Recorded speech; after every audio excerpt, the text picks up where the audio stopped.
He says these three categories cannot be used for no one except for Allah. For whoever seeks this type of assistance for other than Allah, with executing this definition we just gave, truly he has associated partners with Allah other than him. The second category of seeking assistance, it is the seeking of assistance of the category from the second category, from the category of seeking assistance of Allah, is seeking assistance from the creation and that which they're able to do, which we explained before. You're going to find in every one of these categories of worship, almost every one of them, you'll find that which is able to do with human beings, and the same thing, and that which they are able to aid you in, based upon the one you seeking assistance from, his capability of helping you. Long as upon righteous and the condition that is upon that which is pious and that which is permissible. To be a person to be sought assistance in, meaning it must be in agreement with the legislation, with the one, meaning the one who's going to help you, and that which he's going to help you in. For other, if it's upon sin, then it is haram to seek assistance with that person. If it's upon that which is permissible, then it's permissible to seek assistance from that person, and he will be rewarded for aiding you, with a reward of doing excellence towards others. The third category, from the categories of seeking assistance, is seeking assistance from the creation that is alive, who's present, and that which he's unable to help you in. For this is foolishness. Like a person, for example, is drowning, and he calls... Oh, this is funny what the Sheikh says. A person is drowning, right? He's going to the crisis of drowning, and because he's not an excellent swimmer, right? So he seeks assistance to someone who's not present, who can help him. And he calls him, oh, help me, such and such and such and such. This is foolishness. He calls upon his Lord Azza wa Jal only. Jesus can't help him. Can't nobody help him but Allah Azza wa Jal in this instance. We don't call upon something that don't exist and that which they're not capable of doing. He says the fourth category of seeking assistance in that which is seeking assistance is to seek assistance of the dead. For whatever reason. The living seeking assistance from the dead. Or seeking assistance of the living in an affair, and for a person who's absent. He's not there, you call him on it. As we said before, all of this is inclusive to shirk. So seeking assistance from the dead, for whatever reason, is shirk. Seeking assistance from the living, from an affair that's absent. Someone who's living, but about an affair that he's not present, he can bring about. And he's not able to aid you in, then that's shirk also. And we end with this last category, which is the fifth category of seeking assistance. It's seeking assistance in actions, right? He says, "Al-isti'anatu bil-a'mal wal-ahwal al-mahbuba ila Allah." To seek assistance in deeds, meaning your deeds. That you seek assistance to Allah, meaning you want Allah to help you by way of your actions, your righteous acts, or righteous situations that you've done that is beloved to Allah Azza wa Jalla. For this is legislated and permissible. We call this tawassul. Because of the statement of Allah, فَاسْتَعِينُوا بِالصَّبْرِ وَالصَّلَاةِ. As Allah says in Surah Al-Baqarah, verse 45, seek assistance with patience and prayer. Seek assistance by patience and prayer. Yes, so a person can seek assistance through actions, and beloved actions and beloved situations that's to Allah. To Allah Azza wa Jal, for this has been legislated. As we know, the famous hadith of the people who were stuck in a cave in Riyadh al-Salihin. They went in the cave and the rock fell and locked them in the cave, and no one can help them but Allah. They didn't have Galaxy to call somebody to help them. So what they do, they put their hand up and ask Allah, to each one of the three men ask Allah to aid them based on the righteous deed that they did. And they said, oh Allah, if I did this deed sincerely for your sake, please remove us from what we're upon. And the rock moved a little bit. Then the second one did the same thing, mentioned what he did to Allah, and said, oh Allah, if you know that I did this sincerely for your sake, move this rock and remove us from this situation. The rock moved a little bit. And when the third one did the same thing, and the rock moved completely and they left out. So this is permissible, this form of seeking assistance. He says the first category of this is the statement of the Prophet sallallahu alaihi wasallam, the first category. فَإِذَا اسْتَعَنْتَ فَاسْتَعِنْ بِاللَّهِ. That when you ask Allah. the Prophet said. When you ask, seek assistance from Allah. This hadith is narrated by Imam Ahmad and Tirmidhi from hadith Ibn Abbas al-Albani authenticated it. He says, Shaykh Rasan ending this, al-isti'ana, in which is not to be disposed except for Allah and cannot exist except for Allah, is a must that it be disposed of for no one except for Allah. So when it is disposed of for other than Allah, then it is shirk. It is polytheism, just as what we mentioned previously has explained. So like this is the believer in regards to seeking assistance from Allah Azza wa Jal. And this is how we seek assistance. But we still say, even if you want to, that which you want to ask the people, and that which they're capable of, still ask Allah first. Still ask Allah first. It's better. So with that, we come to the conclusion for today's class. Next time we hit istighatha, seeking rescue, another making vows, what it means to fear Allah, and so on to the end of the book. هذا وصلى الله وسلم وبارك على نبينا محمد وعلى آله وصحبه أجمعين وآخر دعوانا أن الحمد لله رب العالمين. So you know, brothers, these affairs of worship are very important. Don't let shaitan trick you to say, you know, I know my aqidah, I don't have to study it. That's the trick of Iblis. As we said in the khutbah last Friday, how can you feel safe from shirk when the greatest example of tawheed after our messenger Muhammad is Ibrahim alayhi salam. He said, making dua to Allah, Rabbi janubani wa baniyya an na'bud al-asnam. Innahunna adlalna kathiran minan nas. O my Lord, keep distant from me and my offsprings the worshiping of idols, for indeed they have led astray many of mankind. So who can feel safe after Ibrahim? Who? Please tell me. So with that, inshallah, subhanaka wa bihamdik, shalla la ilaha illa anta, astaghfiruka wa atubu ilayk. If there are any questions, tafaddalu mashkooreen.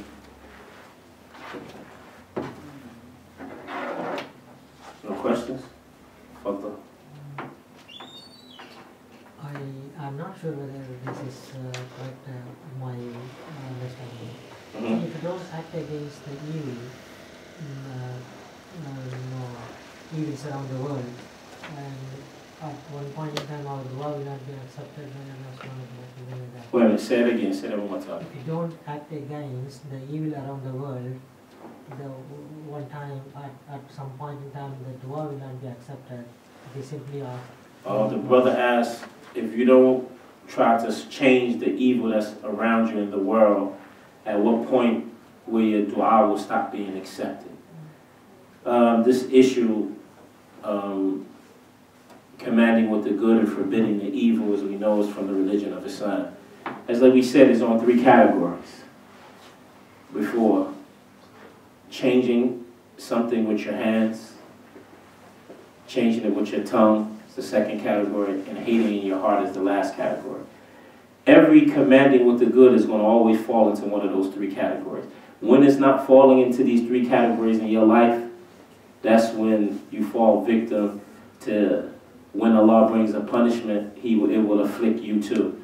Like during the times of the Jews, Allah cursed them because they would command the people the good and forbid the wrong, then they would sit with them. I mean, they would say one thing and then they would sit with them in their evil. And so Allah brought a chastisement and cursed the people of Bani Israel because of this. Same thing, Allah didn't mention this to entertain us. He mentioned this to let us know we imitate that same action, the same thing will happen to us. You won't get to the stage of sitting with people upon their evil and wrongness going around you, except that you have left forbidding it off your tongue, or forbidding it with your hands, I should say the proper order. Forbidding it with your hands if you're capable. You left off forbidding it with your tongue if you're capable, and you left off hating it in your heart because now you sit with them.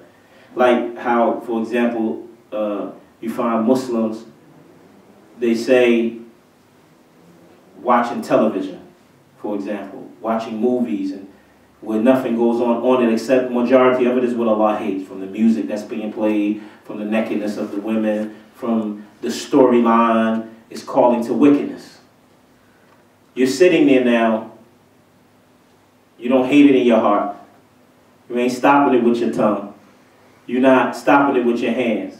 So you have removed yourself from that. So if a chastisement befalls in that area, perhaps you may go along with it. Like Aisha, when the Prophet talked about Allah destroying the people, Aisha, the wickedness of wicked people. Aisha said, well, will there be amongst them righteous? The Prophet said, yes. He said, but because of the widespread of khabath, of filthiness. So there's going to be believers in a situation in this case where some things you just can't change and forbid in a society. But at least you hate it in your heart, so that if Allah destroys you with those people, He will raise everyone on their intentions. Like the time the Prophet said in the hadith in Riyadh al-Salihin, when people come to destroy the Kaaba, those people will come and Allah will cause the earth to swallow them. They'll cause the earth to swallow them. And when the earth swallowed them, Aisha said, will there be amongst them, it's just going to be people there who were just merchanting. They were just out there doing business. You know, it wasn't involved with coming to destroy the Kaaba. He said Allah will resurrect them according to their intentions. According to their intentions. So if these three things don't exist in your heart, Allah musta'an, you fall a victim to when this chastisement comes and Allah resurrects you, what state you want to be in. So if you love what Allah loves and hate what He hates, either you're going to be a person changing it with his hand because it's in your capability to, you're the person who can change it with his tongue because he has the knowledge to do so, or you're going to be the person who hates it in his heart because he don't have the capability nor the knowledge, but he knows he's wrong, at least. Like this. And this is the category we always have to be careful to make sure we fall into, where everything that goes on around you of evilness and that which opposes the Quran and the Sunnah, that you fall in one of those three categories. And the weakest of faith is hating in your heart. Sometimes you can't do nothing but hate it in your heart. It might be the best thing to do. Even when you have the physical capability to change it with your hand, or you have the physical capability to change it with your tongue, it might be a better situation just to hate it in your heart, because if you forbid it, it will lead to a greater harm. You won't get the result of what you intended in commanding with that good, which is the evil to stop and the good to be implemented. If that's not going to happen, you can have to just hate it in your heart. But long as we always fall into these three categories, we safe. You understand? So, what were you referring to when you mentioned about the du'as being made in the Arab countries? The du'as being made in the Arab. Oh, I was referring to, the brother asked me what I was referring to when I said the du'as in the Arab country. I said I was making a point about my experience in generally how after we said du'a is worship. That you find in the lands of the Muslims, that the Muslims, you see them more active in their worship than you find the Muslims in the West, that I've experienced. Like you go to the Masjids in the outer world, you see the Muslims always busy with the dhikr of Allah, or reading the Quran. You see them like this. And I find in the West you don't see that as much as you see it in the Muslim world. And I was making the point in saying that, is that you find the Muslims are more engaged in worship in the lands of the Muslims than they not. But this is inclusive to the hadith of the Prophet that's well known, where the Messenger ﷺ said, any mushrik who accepts Islam and resides in the lands of the disbelievers, he will go to his deeds won't be accepted. And the ulama say that the meaning of this hadith doesn't mean what it obviously says. He said they say that they're all in agreement that this hadith means that whenever you reside amongst disbelievers, your worship will always be deficient. It will always be deficient. It's hard, and it's true. I find myself, and I'm staying in the masjid, it's easier to worship Allah in the lands of the Muslims than it is here. That's the reality. You're held back when you're amongst the mushrikun. Things that you're able to do in the land of the Muslims. Like if you get, for example, in a Muslim country, as I experienced, when you live in the land of Muslims, you always seeing Muslims. And you always hear Allah's name mentioned. The adhan, that's the first one. You hear the adhan all the time. Everybody need that much of shaitan being chased away from them every day. You don't hear that in the land. You got to make sure, in the land of the Muslims, you start scheduling yourself around the adhan. Here, you got to keep a prayer schedule on your phone to keep up with time the prayers coming. You might miss it because you be busy. Because you're not in a society that complements the worship of Allah Azza wa Jal. So this is what I mean. So you see that play off generally in the sense when you come to the masjid, the Muslims act like the kuffar. They're affected by the kuffar, where they cling to their dunya like the kuffar do, and give very little worship and very little servitude to Allah Azza wa Jal. And you see it manifest itself here that I don't see in the lands of the Muslims. You see a Muslim who don't come to the masjid, he's something really wrong with him. Like you see in the lands of the Muslims too, you see a brother sitting in front of the masjid 5 times a day, never enter it. He'd be working right in front of the masjid, he'd be sitting right in front of the masjid, never enters the masjid. But the point I'm making from it is that in the lands of the Muslims it's easier to worship Allah, and that's a proof of that reality that I witnessed. That you see, I mean, you've been to overseas and you see the sort of same thing. It's a reality. And that hadith of them, never does the messenger of Allah lies. He tells the truth. It's easier to worship Allah in the lands of the Muslims than it is in the lands of Kufr. Brother, Muslims come here embarrassed to practice Islam. Any other questions?